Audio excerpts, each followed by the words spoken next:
नमस्कार. मालिकेच्या पुढील काही भागांमध्ये आपल्याला खूपच जबरदस्त असा ट्विस्ट पाहायला मिळणार आहे. कारण सायली जी आहे तिची स्मृती परत येणार आहे. सायलीला 22 वर्षापूर्वीचा भूतकाळ आठवणार आहे.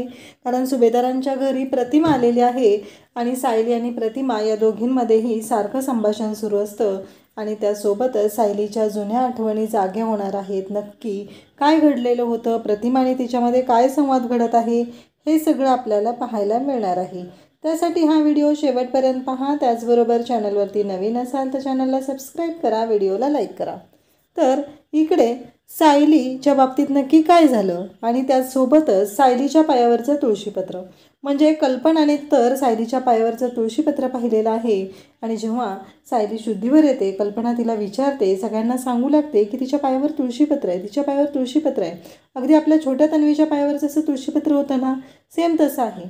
आता अश्विन घरचाच डॉक्टर आहे, म्हणजे काहीही झालं तरीही जो डॉक्टरी पेशा आहे तो त्याला काही चुकू देत नाही. कारण सायलीच्या बाबतीत जेव्हा हे सगळं घडलेलं असतं तेव्हा अश्विन घरात असतो, प्रताप बोलवतो, अश्विन येतो आणि सायलीचं चेकअप करतो, त्याचबरोबर तिला औषधही देतो.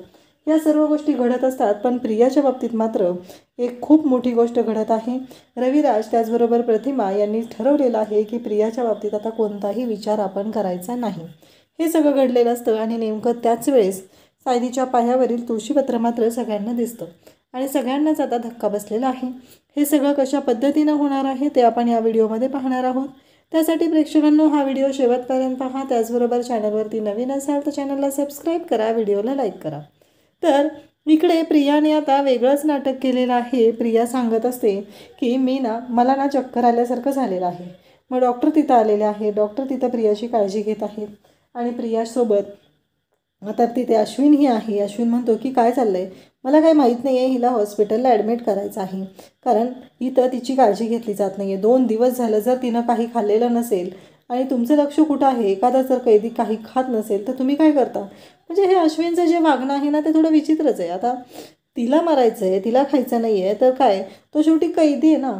आणि कैद्याची काय आता तिथं सेवा करत बसायची आहे, कैद्याने काय खाल्ले नाही खाल्ले, ती काही घर आहे का तिची काळजी करायला, आणि कोणी करायची काळजी तिथं. ऑब्वियसली ती जर चुकीची असेल तर तिची काळजी का करावी, हा मोठा प्रश्न आहे. पण इकडे ह्या अश्विनला हे सगळं कोण सांगणार. त्याला असं वाटत आहे की तिनं चुकलेलीच नाही आहे, तर तिच्याशी असं का वागता तुम्ही, कारण ती थोडंसं खोटं बोललेली आहे, ती जास्त कुठं खोटं बोलली आहे. म्हणजे जसं प्रिया बोलत असते ना तसंच अश्विन बोलत असतो, तसंच तो सांगत असतो की तिने फक्त खोटं बोलली आणि तेही महिपतच्या भीतीने. आता तसंच इथे अश्विनचंही चाललेलं असतं. तेव्हा डॉक्टर इथले म्हणतात की हे बघा, मान्य त्यांनी काही खाल्लेलं नाही आहे, बॉडी त्यांची डिहायड्रेट झालेली आहे, त्यामुळं मला असं वाटतंय की त्यांना आता औषधं देणं. तर साक्षी तिथं लगेच बोलते, काय नाही, तिला थोडंसं खायला द्या, 2 गोळ्या द्या, बरी होईल ती. कारण जे काय घडलेलं आहे ना ते सगळं तिने मुद्दाम केलेलं आहे. हे जे BP कमी करणं वगैरे ह्या सगळ्या गोष्टी. आता तिला जेलमधलं जेवण जात नाही, त्यात काय करायचं. कारण साक्षीला तर महिपत रोज डबा घेऊन येत असतो आणि साक्षीची मात्र चंगळ चाललेली असते. कारण साक्षीला ह्या गोष्टी अजिबात पटलेल्या नसतात. पण महिपत नाही, तिथला हवालदार मॅनेज केलेला असतो आणि साक्षीसोबत फोनवर बोलणं ह्या सगळ्या गोष्टी महिपत करत असतो. पण प्रियाच्या बाबतीत तसं होत नाही. बऱ्यापैकी अश्विन आता रोज भेटायला येतोय, पण अश्विन येऊन काय उपयोग आहे, प्रियाला तर तिथून बाहेर पडायचं आहे. तर इकडे आता सगळेजण जेवायला बसलेले असतात आणि इकडे अर्जुनने मिशन कल्पना आणि सायली सुरू केलेलं आहे. त्यानुसार तिथे कल्पनाच्या समोर प्रताप आणि त्याचबरोबर अस्मिता सायलीसोबत खूपच चुकीचं वागत असतात. अश्विन येतो, ते सगळं पाहतो, तेव्हा त्यालाही धक्का बसलेला असतो. रविराज आणि प्रतिमा दोघंही तिथं आलेले असतात आणि मग अश्विन म्हणत असतो की मी हे जेवण घेऊन जाणार आहे प्रियासाठी. तेव्हा सायली म्हणते की नाही, जिने खाल्लेल्या मिठाला जागलेली नाही तिला या घरातलं जेवण मिळणार नाही, अशा पद्धतीने सायली बोलत असते. तेव्हा मात्र अश्विन म्हणत असतो की काय बोलताय तुम्ही, हे सगळं तुम्हाला कळतंय का, कारण काही झालं तरीही तन्वी माझी बायको आहे आणि तिला मी जेवण घेऊन जाणार आहे. तेव्हा सायली म्हणते की या किचनमध्ये बनलेलं जेवण तिच्यासाठी दिलं जाणार नाही. तेव्हा रविराजला तिथे अश्विन सांगू लागतो. तेव्हा रविराजसुद्धा म्हणतात की हो, जे सायली बोलते ते आम्हाला पटलेलं आहे. प्रतिमा आणि रविराज दोघंही तेच बोलू लागतात.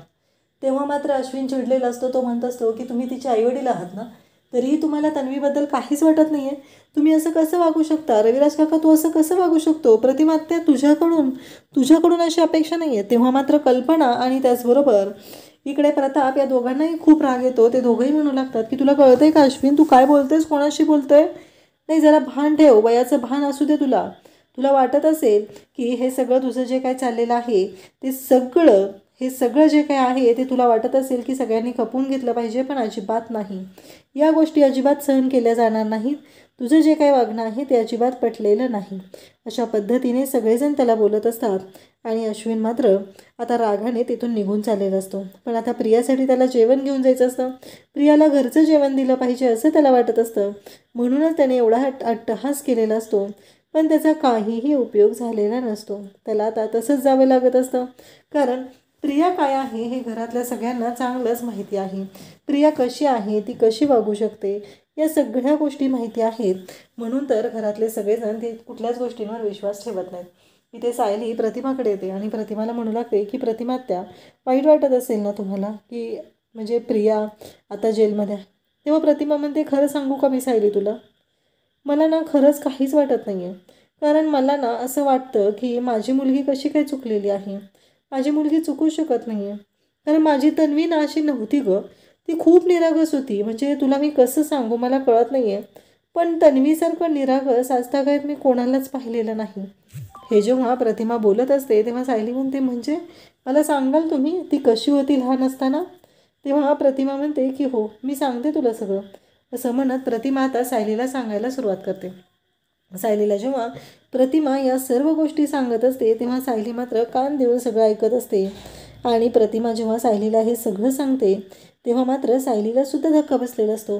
सायलीला ती सांगत असते, अगं तुला सांगायचं राहिलं, त्या दिवशी मी आश्रमात गेले होते ना, तेव्हा मात्र ना म्हणजे तन्वीने काढलेली ती चित्र मी बघितली. तिथं किचनमध्ये बघ बेसिन आहे ना, वॉश बेसिन, तिथल्या त्या भिंतीवरती ना तन्वीने काढलेली चित्र होती. मला मधुभाऊ म्हणाले की ही तर मधुभाऊ विचारत होते, पण मी मधुभाऊंशी काहीच नाही बोललेले.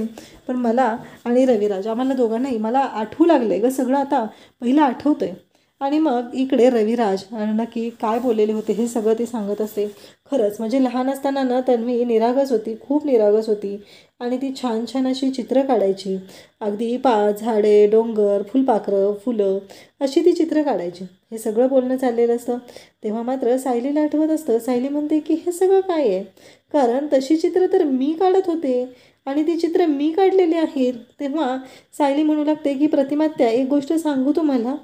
तेव्हा प्रतिमा म्हणते, काय झालं बोल ना. सायली म्हणते, आत्ता तुम्ही ज्या चित्रांबद्दल बोलताय ना ती चित्र मी काढलेली आहेत. ती किचनमध्ये आहेत तीच ना, स्वयंपाकघरातील. तेव्हा प्रतिमा म्हणते की हो, स्वयंपाकघरातील. सायली म्हणू लागते की ती चित्र मी काढलेली आहेत स्वतः. तेव्हा मात्र इकडे प्रतिमा म्हणते, अगं काय सांगतेस तू हे सगळं. तेव्हा सायली सांगते की हो, ती चित्र मी काढलेली होती. आता मात्र सायलीच्या ह्या बोलण्याने प्रतिमाला मात्र धक्का बसलेला असतो. प्रतिमा म्हणते, खरंच. तेव्हा सायली म्हणते, हो, मी खरंच बोलत आहे. तेव्हा प्रतिमा म्हणते, अगं पण तशी चित्र तर तन्वी काढायची. मग तन्वीच्या बाबतीतल्या सगळ्या गोष्टी डिस्कस केल्या जात असतात. पण प्रिय सायलीला मात्र वेगळंच जाणवू लागतं. इकडे रविराज आणि त्याचबरोबर कल्पना बोलत असतात. ते म्हणत असतात की कसं आहे, तन्वीनं जी चूक केलेली आहे त्याबद्दल मी तिला कधीच माफ करणार नाही. जर मी तन्वीला आत्ता माफ केलं तर त्याचा अर्थ असा होईल की मी तन्वीच्या चुका पाठीशी घालतोय. पण तिनं खोटं बोललेली आहे, तिची चूक झालेली आहे आणि त्या गोष्टीची शिक्षा ही तिला झाली पाहिजे, असं रविराज बोलत असतात. तेव्हा मात्र इकडे हे सगळं बोलणं जेव्हा कानावर पडतं तेव्हा मात्र सगळ्यांना धक्का बसलेला असतो. सगळेजण म्हणत असतात की रविराज जे बोलत आहेत त्यात तथ्य आहे का. कारण रविराजांना जरी असं वाटत असलं तरीही या सगळ्या गोष्टी अशा पद्धतीने नाही झाल्या पाहिजेत असं सगळ्यांना वाटत असतं. परंतु प्रिया चुकलेली आहे, त्याची शिक्षा तिला मिळालीच पाहिजे असं बोलणं चाललेलं असतं. त्यानंतर इकडे पाहायला मिळतं की आता सायली प्रतिमाकडे आलेली असते. ती प्रतिमाशी बोलत असते. त्याचवेळी प्रतिमा तिला सांगत असते की सायली, मान्य आहे मला, अगं तन्वी चुकलेली आहे, हे सगळं मला पटतंय. परंतु मला ना कळत नाही आहे की मी नक्की काय करते काय नाही. पण तन्वीच्या बाबतीत ना मला काहीच वाटत नाही आहे. तेव्हा सायली म्हणते, काय बोलताय तुम्ही प्रतिमा आत्या. तेव्हा प्रतिमा सांगू लागते की हो अगं, मला ना म्हणजे माझी तन्वी अशी होती ना याच्यावर माझा विश्वासच बसत नाही आहे. म्हणजे माझी तन्वी अशी कशी आहे, कारण मी माझ्या तन्वीवर हे संस्कार नव्हते केलेले. माझी तन्वी वेगळी होती. हे सगळं प्रतिमा सायलीला सांगत असते. तेव्हा मात्र सायलीलाही धक्का बसलेला असतो. आणि त्यासोबतच इकडे सायली म्हणत असते, म्हणजे काय म्हणायचं आहे तुम्हाला. प्रतिमा सगळ्या गोष्टी आता सायलीला सांगत आहे. ती सायलीशी प्रेमाने बोलते. हे सगळं जरी मान्य असलं तरीही सायलीला जेव्हा ह्या सगळ्या गोष्टी सांगितल्या जातात तेव्हा सायलीलाही धक्का बसलेला असतो. सायली विचार करत असते, म्हणजे प्रतिमात्या ज्या बोलत आहेत यामध्ये काहीतरी तथ्य आहे. कारण प्रियाचं वागणं असं कधीच नव्हतं आणि आता मला प्रतिमात्या वारंवार हेच सांगत आहेत की प्रिया अशी होती, प्रिया तशी होती. पण हे सगळं तर माझ्या बाबतीत होतं ना. मग प्रतिमात्या असं का सांगतात की प्रिया अशी होती म्हणून? म्हणजे मला कळतच नाही आहे की हे सगळं काय घडतंय. हा प्रश्न मात्र पडलेला असतो आणि त्या क्षणी सायलीला इकडे तिचा भूतकाळ आठवू लागतो आणि त्या गोष्टी सायलीला तिथे रिलेट होतात. म्हणजे सायलीला जाणवतं की हे सगळं माझ्या बाबतीत घडत होतं. आत्ता जे प्रतिमात्या बोलत आहे ते सगळं मी अनुभवलेलं आहे, ते माझ्या बाबतीतलं आहे. मी अर्जुन अर्जुन हाका मारायची, मी ती चित्र काढलेली आहेत. पण आत्ता मला प्रतिमात्या असं का सांगत आहेत? हा प्रश्न मात्र सायलीला पडलेला असतो. सायली म्हणत असते की नाही, काहीही झालं तरीही मला आत्ता ह्या गोष्टी ज्या आहेत ना ह्या विचार कराव्या लागणार आहेत. मग सायली अर्जुनला म्हणते की अर्जुन सर, आपण ना आश्रमात जाऊया का, असं म्हणत सायली अर्जुनला बोलू लागते. अर्जुन म्हणतो की हो चालेल, चल, असं म्हणत अर्जुन हा सायलीला आश्रमात घेऊन निघालेला असतो. आणि त्यासोबतच इकडे पाहायला मिळतं ते म्हणजे अर्जुन सायली आश्रमात गेलेले असतात. येताना सायली अर्जुनशी बोलत असते, अर्जुनला म्हणत असते की अर्जुन सर, मला कळत नाही आहे की मला काय होतं आहे, माझ्या बाबतीत हे सगळं काय घडतं आहे ना, मला त्याचा अंदाजच लागत नाही आहे. हे सगळं सायली इकडे बोलत असते, अर्जुनला सांगत असते. परंतु अर्जुनला मात्र काहीच कळत नसतं. अर्जुन म्हणत असतो की मला नाही माहिती. आणि त्याचवेळी सायली खूप घाबरलेली असते. गाडीचा स्पीड वाढत असतो. अर्जुन म्हणत असतो की अगं मी स्पीड कमी केला आहे, बघ तुला त्रास होतो ना म्हणून मी कमी स्पीडने गाडी चालवते. पण सायली मात्र एकच गोष्ट बोलायला सुरुवात करते की Arjun sir, Arjun sir, Arjun sir, एवढंच तिचं चाललेलं असतं.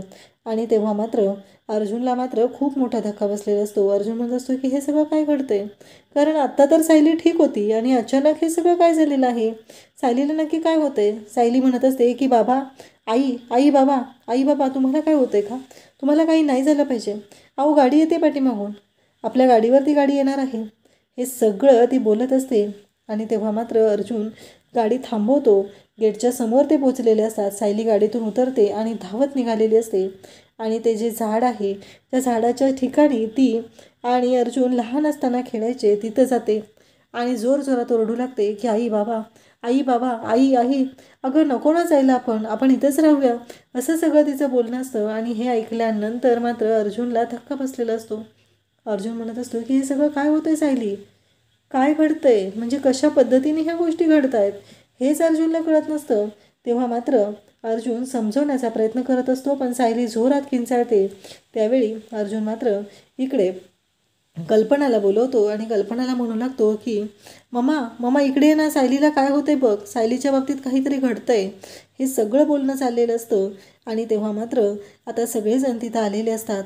सायली घाबरलेली असते, ती ओरडत असते आणि त्या क्षणी सायलीला चक्कर येते आणि सायली कोसळते.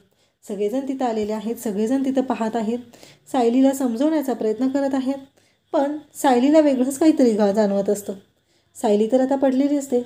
अर्जुन सायलीला सावरत असतो. कल्पना येईपर्यंत तर सायली कोसळलेली असते. अर्जुन सायलीला म्हणत असतो, सायली उठ, सायली उठ, तुला काय होतं आहे, सायली उठ, असं म्हणत अर्जुन सायलीला उठवण्याचा प्रयत्न करत आहे.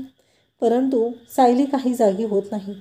अर्जुन म्हणत असतो की नाही मम्मा, काहीतरी वेगळंच होतं आहे. कल्पना, त्याचबरोबर विमल, रविराज, प्रताप सगळे आलेले असतात आणि प्रतिमासुद्धा आलेली असते. सायली म्हणत सायलीला कल्पना सांगू लागते की अर्जुन तिला उचल, आतमध्ये घेऊन जाऊया आपण, चल तिला आपण धरून घेऊन जाऊया तिला. तेव्हा कल्पना त्याचबरोबर अर्जुन दोघंही सायलीला आता घराकडे घेऊन चाललेले असतात आतमध्ये, कारण घराच्या बाहेर सायली बेशुद्ध पडलेली असते. त्यामुळं ते आतमध्ये घेऊन चाललेले असतात. सायलीला घेऊन आतमध्ये गेल्यानंतर उचलताना कल्पनाला एक गोष्ट जाणवते. कल्पनाला सायलीच्या पायावरती तुळशीपत्र दिसलेलं असतं. अर्जुनला ती म्हणत असते, अर्जुन तिच्या पायाला काय लागले रे. तेव्हा अर्जुन म्हणतो की थांब मम्मा, आपण आत गेल्यावर पाहूया. मग कल्पना अर्जुन दोघंही आत चाललेले असतात आणि तेव्हा मात्र इकडे सायलीच्या पायाला काहीतरी लागले. ही गोष्ट मात्र कल्पनाच्या आवर्जून लक्षात आलेली असते आणि कल्पना ती थांबवण्याचा प्रयत्न करत असते. पण अर्जुनने मात्र ह्या गोष्टी शांतपणे घेतलेल्या असतात आणि अर्जुन म्हणत असतो की आपण आत गेल्यावर पाहूया. कारण अर्जुनला वाटतं सध्या त्याच्या लक्षात येत नाही, परंतु कल्पनाचं मात्र बारीक लक्ष होतं. म्हणून तर कल्पनाने हे सगळं पाहिलेलं असतं आणि तेव्हा मात्र अर्जुन आता सायलीला घेऊन आत जातो. लगेचच प्रताप अश्विनला बोलवतो. अश्विन, सायलीला बघ काय झालंय. सायली बेशुद्ध पडलेली आहे. अश्विन सुरुवातीला नाचा पडायला होतो, परंतु अश्विन म्हणतो की नाही, मी डॉक्टर आहे आणि माझ्यासाठी एक पेशंट हा पेशंट आहे. बाकी कोणी कसंही माझ्या तन्वीसोबत वागलेलं असलं तरीही मी असं वागू शकणार नाही, असं इकडे अर्जुन बोलत असतो. अश्विन बोलत असतो. अश्विनला मात्र धक्का बसलेला असतो. अश्विन म्हणत असतो की नाही, काहीही झालं तरीही आत्ता सध्याच्या घडीला माझ्यासाठी महत्त्वाचं आहे ती म्हणजे सायली. सायलीला काहीही होता कामा नये एवढंच अर्जुनच्या डोक्यात असतं. आणि अर्जुन मात्र इकडे सगळी परिस्थिती सांभाळण्याचा प्रयत्न करत असतो. आता कल्पना आत गेल्यानंतर सायली तिथं शुद्धीवर येते. अर्जुन म्हणत असतो की मला कळतच नाही आहे की तिला काय होत होतं, तिला काय झालेलं आहे, मला काहीच नाही कळत आहे मम्मा, नक्की काय घडलं ते. तेव्हा अर्जुन म्हणू लागतो की मला ना कळत नाही आहे, पण सायली काहीतरी वेगळंच बोलत होती. आई, बाबा, पाठीमागून टेम्पो येतोय, आपली गाडी, असं सगळं तिचं बोलणं चाललेलं होतं. तेव्हा मात्र कल्पना म्हणते म्हणजे. तेव्हा रविराज म्हणतात, अर्जुन नक्की सांग बरं ती काय बोलत होती.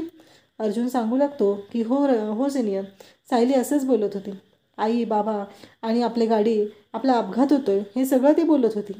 अर्जुन लगेच रविराज म्हणू लागतात की अरे, हे तर सगळं आमच्या अपघाताच्या बाबतीत घडलेलं होतं. अर्जुन म्हणतो, सिनियर काय सांगतोस तू हे सगळं. तेव्हा मात्र रविराज सांगतात की हो, कारण तन्वी तशाच पद्धतीने ओरडत होती ना. आणि मग अर्जुन म्हणतो की ती तशीच बोलत होती आत्ता, मला नाही कळलं या बाबतीत काही. तेव्हा मात्र इकडे अर्जुन जेव्हा हे बोलतो तेव्हा मात्र रविराजांना सुद्धा धक्का बसलेला असतो. रविराज म्हणतात, पण हे कसं शक्य आहे, ह्या गोष्टी सायलीला कुठं माहिती असणार ना. कारण तेव्हा सायली आता जागी होते आणि सगळेजण सायलीला विचारू लागतात की सायली काय झालं आहे. तेव्हा सायली म्हणते की मला नाही माहिती, माझ्या डोळ्यासमोर एकच दिसत होतं, समोर रविराज काका, त्याचबरोबर प्रतिमा आत्या, आम्ही गाडीत आहोत आणि सगळेजण तिथं आहोत आणि त्याचवेळी इकडे या सगळ्या गोष्टी, आमच्या पाठीमागं एक गाडी येत आहे, मी छोटीशी आहे म्हणजे अगदी छोटी मुलगी, आणि त्याचवेळी हे सगळं मला तिथं डोळ्यांसमोर दिसत आहे. आणि त्याचवेळी मी म्हणत आहे, म्हणजे ती छोटी मुलगी जी मला दिसते ती म्हणत आहे की आई, बाबा, अहो गाडी येते पाठीमागून, बाबा आपल्याला काही होणार नाही ना. हे सगळं बोलणं तिथं चालू आहे. तेव्हा अर्जुनला सुद्धा धक्का बसतो. अर्जुन म्हणतो की काय आहे हे सिनियर, प्रतिमात्या हे सगळं काय आहे असं विचारलं जात असतं. तेव्हा मात्र सायलीला कल्पना तिथं म्हणते की अगं सायली, तुझ्या पायावरती काय आहे. सायली म्हणते म्हणजे. तेव्हा कल्पना म्हणते की अगं तुझ्या पायावरती काहीतरी आहे, थांब जरा बघू. अर्जुन म्हणतो, हां मामा, मागाशीही तू बोलत होतीस ना, काय झालेलं आहे. तेव्हा मात्र इकडे बोलायला सुरुवात करते ती म्हणजे कल्पना, थांब, तिच्या पायाला काहीतरी आहे लागलेलं, मला पाहू दे, असं ती बोलत असते. तेव्हा मात्र आता इकडे सायली म्हणते की ते माझ्या पायावरती तुळशीपत्र आहे, जन्मखूण आहे माझी. तेव्हा मात्र सगळ्यांना धक्का बसतो. तेव्हा कल्पना म्हणते, तुझ्या पण पायावर आहे. तेव्हा सायली म्हणते म्हणजे. तेव्हा सगळेजण बोलू लागतात की अगं तन्वीच्या पायावर पण जन्मखूण होती ना. तेव्हा सायली म्हणते, नाही नाही, तिच्या पायावर जन्मखूण नाही आहे, तिच्या तर मानेवरती तीळ आहे, असं सायली सांगते. तेव्हा मात्र सगळ्यांना धक्का बसलेला असतो. सगळेजण म्हणत असतात की काय. सायली म्हणते की नाही, आम्ही आता लहानाचे मोठे आश्रमातच झालो आहे ना, आम्ही एकत्रच वाढलेलो आहोत ना, आणि ती माझ्यापेक्षा 1-2-3 वर्षांनी लहान आहे, मी तिच्यापेक्षा मोठी आहे, आणि ती जेव्हा आश्रमात आली ना तेव्हा ती खूप छोटी होती. सायली हे सगळं सांगत असते. सगळेजण धक्का बसल्यासारखे पाहत असतात.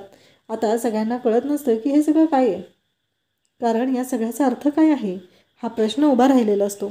आणि सगळ्यांनाच धक्का खूप मोठा बसलेला असतो की आता या सगळ्यातून मार्ग कसा काढायचा हेच कळत नसतं.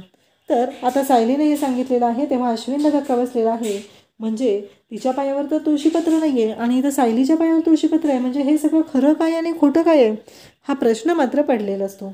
आता सायलीने हे सत्य सांगितलेलं आहे, तिच्या पायावरचं तुळशीपत्र समोर आलेलं आहे. वारंवार सगळ्यांना ह्या गोष्टी जाणवत असतात की सायली तन्वी आहे, आणि आज तर आता हा संकेत मिळालेला आहे.